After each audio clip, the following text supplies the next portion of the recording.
Scott Nations, welcome. It's always good to have you here. Why do you think this market is on thin ice, if that's a phrase I can use, and what happens next week that may confirm that?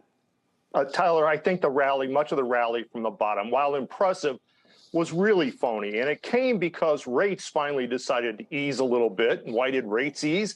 I think it's because we got fixated on gasoline prices. We saw gasoline prices come back a little bit. And while that made it a whole lot easier to fill up the car, gasoline, Tyler, is only 5% of the CPI basket. If you look at other components, food is 3 times that, and food is expected to increase this year by about 10%. Housing is 8 times, and Case-Shiller was up 10% year to date in May.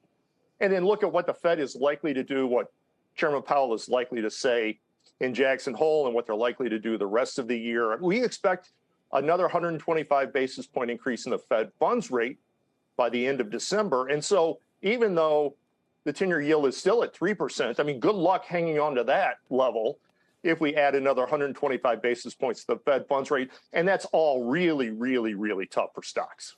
Yeah, so you think another 125 basis points. Are you then suggesting a half point in September, a half point in November, and a quarter point in December? It's something like that. Right now the market is 50-50 on whether or not the September increase will be 50 basis points or 75 basis points. But the market is pretty well aligned with the idea that we're going to get another 125 basis points by the end of the year. And so that's going to be tough. So if you're concerned about the durability of this rally, do I infer from what you're saying that you expect the market to go down as we head into the year, or tread water as we head into the end of the year? In other words, how do I make money between now and then, or how do I conserve money between now and then? I would stay away from high beta names.